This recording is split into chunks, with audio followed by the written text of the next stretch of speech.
Hello friends, आप सभी को नमस्कार। मैं हितेश कुमार एक बार फिर से आप सभी का ज्ञानकोश यूट्यूब चैनल में स्वागत करता हूं। देखिएगा, हम मूल विधियां भी पढ़ रहे थे और मूल विधियों की हमने 8 क्लासेस पढ़ ली है, लेकिन आज की जो हमारी क्लास है वो मूल विधियों की 9वीं क्लास होगी। और आज की क्लास में हम क्या पढ़ने वाले हैं कि वन्य जीव संरक्षण अधिनियम 1972 जो कि वन्य जीवों को संरक्षित करता है, इस अधिनियम के बारे में पूरी जानकारी हम आज की वीडियो में पढ़ने वाले हैं। अगर आपको इस वीडियो का पीडीएफ चाहिए तो पीडीएफ के लिए आप ज्ञानकोश फेसबुक पेज से या टेलीग्राम चैनल से या व्हाट्सएप ग्रुप से या ज्ञानकोश नाम से ही ऐप है, वहां से डाउनलोड कर सकते हैं। सबके लिंक डिस्क्रिप्शन में दिए हुए हैं। तो चलिए बात करते हैं आज की वीडियो से। सबसे पहले तो बात करें कि भारतीय जो संसद है, इसने वन्य जीव तथा वनस्पतियों की सुरक्षा करने के लिए 1972 में एक कानून, एक अधिनियम पारित किया गया था। और यही अधिनियम जो है ये वन्य जीव संरक्षण अधिनियम 1972 के नाम से जाना जाता है। बात कर लेते हैं कि इस अधिनियम को ये कब से लागू हुआ था। तो ये अधिनियम जो है, जो कि वन्य जीव संरक्षण अधिनियम 1972 है, ये 9 सितंबर 1972 को लागू हुआ था। लेकिन उस समय ये जम्मू कश्मीर में लागू नहीं हुआ था, क्योंकि आपको पता है जम्मू कश्मीर में उस समय धारा 370 लागू थी, जो कि अब जम्मू कश्मीर से हटा दी गई है। तो उस समय ये अधिनियम जम्मू कश्मीर में लागू नहीं था। अगर ये नहीं था तो जम्मू कश्मीर में लागू कब हुआ है? तो 31 अक्टूबर 2019 में, 31 अक्टूबर 2019 को ये जो अधिनियम है ये जम्मू कश्मीर में भी लागू हो गया था। बात करते हैं कि 31 अक्टूबर 2019 को जो जम्मू कश्मीर है इसका राज्य का दर्जा समाप्त कर दिया गया था और जम्मू कश्मीर को 2 केंद्र शासित प्रदेशों में बांट दिया गया था। वहां पर अब ये कानून, ये अधिनियम जो है ये लागू है।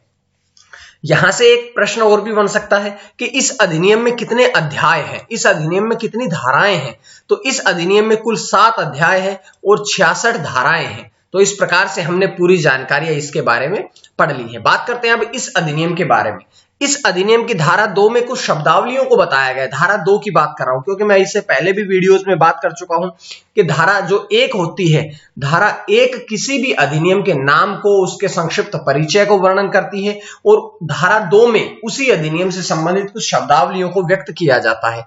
तो बात करते हैं, जैसे इसमें एक शब्द लिखा है पशु, एक शब्दावली है। पशु में कौन कौन आते हैं कि कोई भी उभयचर जंतु, स्तनधारी, रेंगने वाले जंतु, बिना रीढ़ वाले जंतु तथा उनके बच्चे, ये सब अंडे तक, ये सब पशु की श्रेणी में ही आते हैं। तो ये सारे वे हैं जो पशु के अंतर्गत रखे गए। इसके बाद में आता है पशु वस्तु। पशु वस्तु देखिएगा, कुछ भी पढ़ने की या इस भारी भरकम हिंदी को पढ़ने की आवश्यकता नहीं है, बल्कि पशु वस्तु का मतलब ये होता है कि किसी भी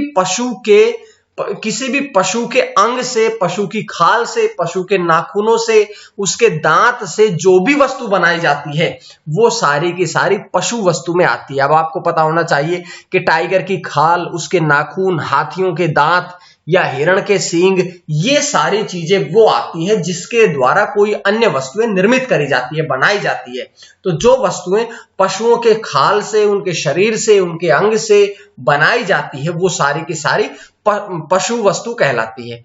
इसके बाद सर्कस। सर्कस क्या है? तो देखिएगा, सर्कस एक ऐसा स्थान होता है जहां पर या तो परमानेंट रूप से या अस्थायी रूप पर पशुओं का प्रदर्शन किया जाता है। सर्कस एक ऐसा स्थान होता है जहां पर पशुओं का प्रदर्शन किया जाता है, चाहे वो स्थायी तौर पर हो या वो अस्थायी तौर पर हो। वही क्या कहलाता है? वही कहलाता है आपका सर्कस। उसके बाद में शब्दावलियां 1-2 और भी आती है, जैसे कि व्यापारी वे सारे व्यक्ति इसमें वर्णित किए जाते हैं जो कि पशुओं का, पक्षियों का, वन्य जीवों का या किसी भी पशु वस्तु मतलब कि पशु के शरीर से बनाई गई कोई भी वस्तु, उसको बेचने या खरीदने का कारोबार जो करते हैं वे सारे व्यक्ति जो है व्यापारी के अंतर्गत आते हैं। उसके बाद है आखेट। देखिए, आखेट को आप आसान भाषा में शिकारी कह सकते हैं। तो वे व्यक्ति जो किसी भी पशु को, बंधुआ पशु को मारते हैं, विष देते हैं, जहर देते हैं या ऐसा करने का प्रयास करते हैं, पशुओं को पकड़ते हैं, उनका पीछा करते हैं, उनके फंदे डालते हैं, उनको हाँकते हैं, उनको हानि पहुंचाते हैं, उनको कष्ट पहुंचाते हैं या कष्ट हानि पहुंचाने का प्रयास भी करते हैं, उन सभी को क्या कहा जाता है? आखेट कहा जाता है। तो ये सारी, जैसे पक्षियों के घोंसले तोड़ना, अंडे फोड़ना, ये सारे भी आखेट के अंतर्गत ही आते हैं। आखेट मतलब शिकारी मतलब कि जो शिकार करते हैं पशु पक्षियों का, वो सारे आखेट के अंतर्गत आते हैं। बात करते हैं आयुध। आयुध क्या है, तो इसको इंग्लिश में समझिए, वेपन्स। वेपन्स मतलब कि कोई भी हथियार। तो आयुध का मतलब होता है कि जो पशुओं को पकड़ने के लिए, मारने के लिए जो हथियार तैयार किए जाते हैं वो सारे के सारे आयुध के अंतर्गत आते हैं। जैसे कि तीर, धनुष, गोला बारूद, विस्फोटक सामग्री, कांटा, चाकू, जहर, फंदा, जाल, औजार, अस्त्र शस्त्र, दवाएं, पशुओं को बेहोश करने के लिए, नष्ट करने के लिए, आघात या मारने के लिए जो भी हथियार प्रयोग किए जाते हैं वो सारे के सारे क्या कहलाते हैं, ये सारे के सारे आपके आयुध कहलाते हैं। उसके बाद में कि देखिएगा, वन्य जीव संरक्षण अधिनियम जो है अब ऐसी जो प्रजातियां विलुप्त हो रही है उन प्रजातियों के संरक्षण के लिए भी विशेष व्यवस्था करता है। कि कई प्रजातियां आपने देखी होगी जो कि धीरे धीरे समाप्त होने की कगार पर है, जैसे कि डायनासोर है, विलुप्त हो चुके थे धरती पर हजारों वर्ष पहले। लेकिन इसी प्रकार से और भी जीव जंतु, वन्य जीव ऐसे हैं जो समाप्त होने की कगार पे हैं, जैसे सफेद जिराफ, सफेद टाइगर, ये सारी वो चीजें हैं जो कि समाप्त होने की कगार पे है। तो उसके लिए भी प्रावधान करते हैं, जैसे प्रावधान करते हैं कि जो संकटग्रस्त पौधे हैं उनको संरक्षण प्रदान करना, जो संकट में जो वन्यजीव प्राणी हैं उन सभी की सूची बनाना, उनके शिकार पर प्रतिबंध लगाना, ये सारे कार्य किए जाते हैं। उसके बाद चिड़ियाघर या अभ्यारण्य जो होते हैं उनमें मूलभूत सुविधाओं को बनाए रखना। उसके बाद कि नए नए चिड़ियाघरों का गठन करना ताकि पशु पक्षियों को, वन्य जीवों को सुरक्षित रखा जा सके। और उसके साथ साथ में जो वन्य जीव होते हैं उनके वंश में वृद्धि कराना भी इसी के अंतर्गत आता है। बात कर लेते हैं कि वन्य जीव परामर्श बोर्ड का गठन करना और उनके कार्य और अधिकारों को सुनिश्चित करना। इसके बाद इस अधिनियम के अंतर्गत नियम और शर्तें जो बनाई जाती है उनका अगर उल्लंघन किया जाता है तो 3 साल तक की सजा, 3 साल तक का कारावास या 25,000 रुपए का दंड या फिर दोनों भी देने का प्रावधान किया जाता है। तो ये सारी बातें हमने इससे संबंधित बताई है। उसके बाद देखिएगा, वन्य जीव संरक्षण अधिनियम 1972 की धाराएं। तो इसमें तो पहली बात ये पढ़नी है आपने कि इसमें अध्याय कितने हैं। तो इसमें 7 अध्याय हैं। और अगर धाराओं की बात करें तो इसमें कितनी धाराएं हैं, 66 धाराएं हैं। 7 अध्याय और 66 धाराएं हैं। पहला अध्याय जो है उसमें कितनी धाराएं हैं, उसमें 2 धाराएं हैं, पहली धारा और धारा नंबर 2। तो पहले हम अध्याय 1 को पढ़ते हैं। जैसे कि सबसे पहला जो अध्याय है उसमें 2 धाराएं हैं। धारा पहली जो है वो इस अधिनियम का नाम बताती है, विस्तार बताती है, प्रारंभ बताती है। साथ साथ में जो हमने ऊपर परिभाषाएं पढ़ी थी वो सारी की सारी शब्दावलियां जो थी वो इस अधिनियम की धारा 2 में वर्णन करा गया है। उसके बाद अध्याय 2 में क्या है, अध्याय 2 में धारा 3 से 8 तक शामिल करी जाती है। अध्याय जो 2 है उसमें धारा 3 से 8 तक शामिल करी जाती है। उसमें देखिएगा कि जैसे निदेशक या पदाधिकारियों की नियुक्ति करना, या उसके बाद में वन्य जीव अभिरक्षक या अन्य अधिकारियों की नियुक्ति करना, या फिर प्रत्यायोजन करने की शक्तियां बनाना, या फिर इसके अंतर्गत और भी बहुत सी आती है। जैसे कि हम बात करें कि वन्य जीव के लिए राज्य परिषद का गठन करना, परिषद द्वारा पालन की जाने की प्रक्रिया बताना, वन्य जीव परामर्शदायी परिषद के कर्तव्यों का वर्णन करना। उसके बाद अध्याय आता है अध्याय 3। अध्याय 3 में कितनी धाराएं हैं, तो अध्याय 3 में धारा 9 से धारा 17 तक शामिल करी जाती है। अध्याय जो 3 है इसमें धारा 9 से धारा 17 तक शामिल करी जाती है। बात करते हैं उनके बारे में। जैसे कि धारा 9 में आखेट का प्रतिषेध है कि कोई भी आखेट नहीं कर सकता, शिकार नहीं कर सकता। उसके बाद धारा 11 में क्या है कि कतिपय मामलों में वन्य पशुओं के आखेट की अनुमति दी जानी चाहिए। कि कई ऐसे मामले होते हैं जिसमें कि उनके अनुमति दी जाती है, जैसे कि मान लो कोई पशु जो है वो पागल हो जाए, कोई हिंसक हो जाए, तो ऐसी स्थिति में उसके शिकार की अनुमति दी जा सकती है। उसके बाद में विदेश प्रयोजनों के लिए अनुज्ञा प्रदान करना। उसके बाद 17 में क्या कहती है कि वनस्पतियों को खोदने और उखाड़ने पर प्रतिबंध, के किसी भी पेड़ पौधे को आप खोद नहीं सकते, उखाड़ नहीं सकते हैं। उसके साथ साथ में इसी प्रकार की सारी के प्रयोजनों के लिए परमिट प्रदान करना, लाइसेंस के बिना विनिर्दिष्ट वनस्पतियों का कृषि पर प्रतिबंध लगाना। ये कुछ ऐसी वनस्पतियां होती है जिन पर का आप कृषि कार्य भी नहीं कर सकते, उन पर प्रतिबंध है। ठीक है, जैसे तंबाकू की खेती हुई, आप हर व्यक्ति तंबाकू की खेती नहीं कर सकता है। तो इस प्रकार से कुछ कृषि करने पर प्रतिबंध भी लगाया गया है। 17 में कहा गया है कि भंडार की घोषणा, लाइसेंस द्वारा वनस्पतियों का कब्जा करना, वनस्पतियों का खरीदना बेचना, वनस्पतियां जो है वो सरकारी संपत्तियां होंगी, ये सारी वर्णन जो है धारा 17 में किया गया है। उसके बाद अध्याय 4 में धारा नंबर 18 से लेकर के धारा नंबर 38 तक का वर्णन किया गया। देखिएगा, अध्याय 4 में धारा 18 से धारा 38 तक का वर्णन किया गया है। बात कर लेते हैं इसके बारे में थोड़ी जानकारी है।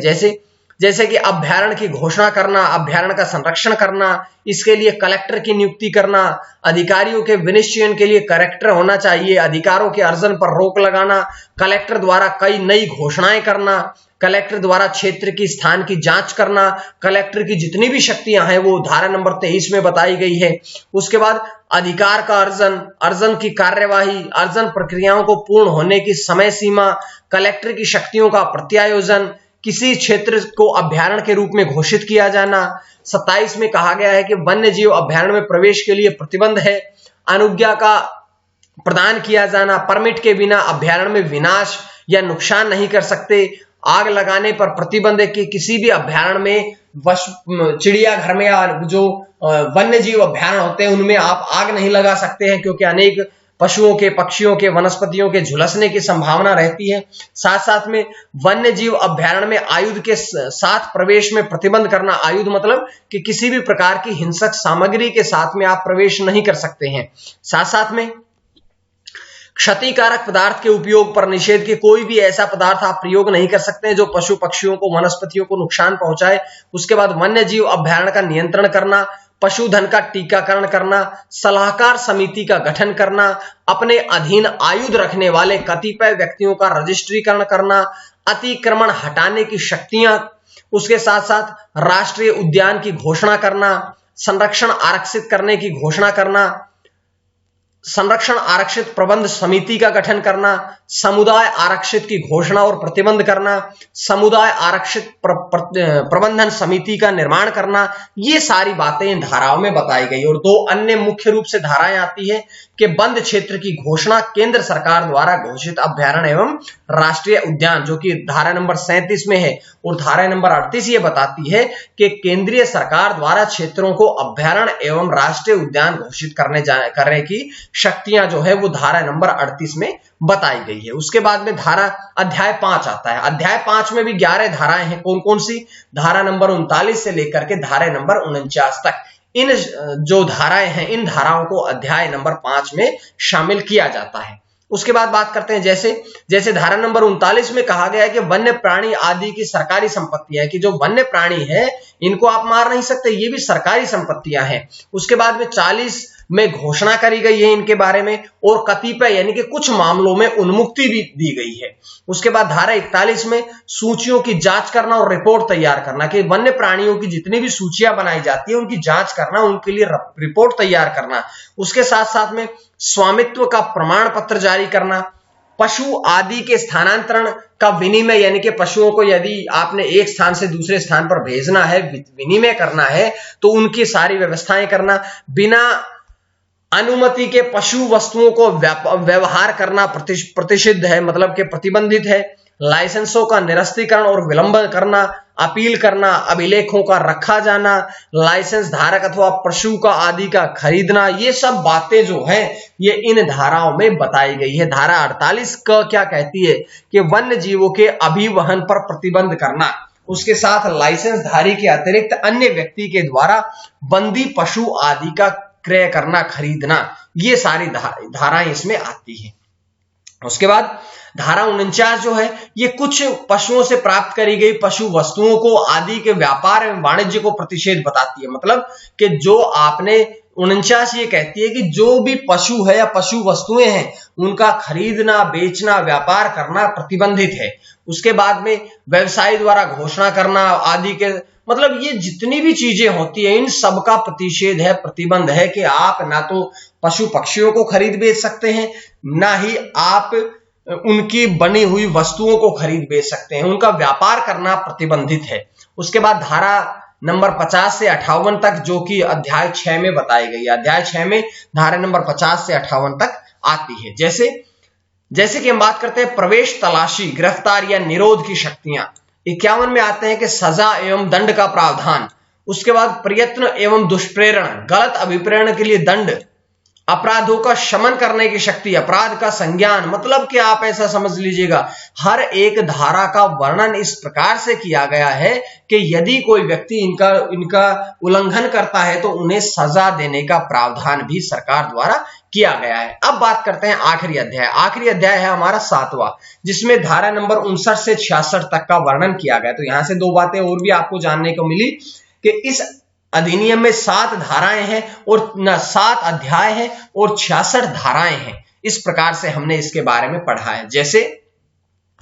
जैसे कि 59 ये बताता है कि पदाधिकारियों के लोक सेवक होना चाहिए, सद्भावना से किए गए कार्य का संरक्षण करना, व्यक्तियों को इनाम देना, राज्य सरकार द्वारा पुरस्कार की घोषणा करना, मूल अधिनियम की अनुसूची की प्रविष्टियों को बदलने की शक्तियां, कतिपय वन पशुओं के हानिकारक पशु होने की घोषणा करना कि कई बार ऐसा होता है कि कुछ वन्य पशु जो है वे हानिकारक करने, दूसरे पशुओं को मारने लगते हैं, व्यक्तियों को मारने लगते हैं, हिंसक हो जाते हैं, अपना आपा खो बैठते हैं, पागल हो जाते हैं। तो ऐसी स्थिति में उनको मारना भी, उनका शिकार करना भी बताया गया है। उसके बाद 63 में कहा गया है कि केंद्र सरकार नियम बना सकती है। साथ साथ में 64 ये बताती है कि राज्य सरकार भी नियम बना सकती है।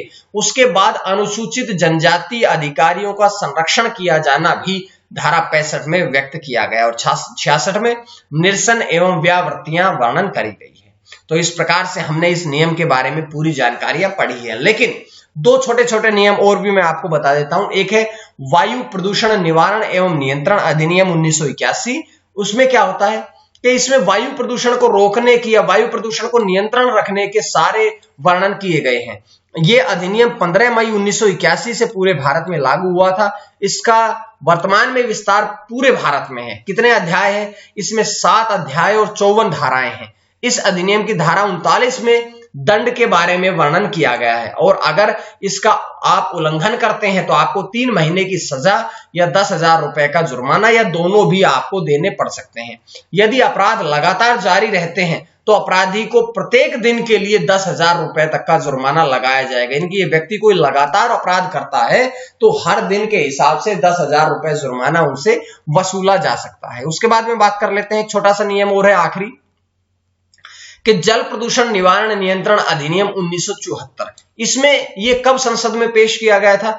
30 नवंबर 1972 को। उसके बाद दोनों सदन से पारित होने के पश्चात इसे 23 मार्च 1974 को राष्ट्रपति की स्वीकृति प्राप्त हुई थी और यह पूरे भारत में 26 मार्च 1974 को लागू हो गया था। इसका उद्देश्य क्या है कि जल प्रदूषण को रोकना और जल प्रदूषण को नियंत्रित करना ही इसका मुख्य उद्देश्य है। तो हमने सारी जानकारियां इस अधिनियम से पढ़ ली है। अगर आपको इसका PDF चाहिए तो आप ज्ञानकोश नाम से फेसबुक पेज है, टेलीग्राम चैनल है, व्हाट्सएप ग्रुप है और हमारी ज्ञानकोश नाम से ही ऐप बनी हुई है। सबका लिंक डिस्क्रिप्शन में दिया हुआ है, आप आसानी से उनको जाकर के ले सकते हैं। तो आज के लिए इतना ही। मां सरस्वती की कृपा आप सभी पर बनी रहे। आप सभी का बहुत बहुत धन्यवाद। दोबारा मिलते हैं क्लास 10 के साथ। तब तक के लिए पढ़ते रहिएगा। धन्यवाद।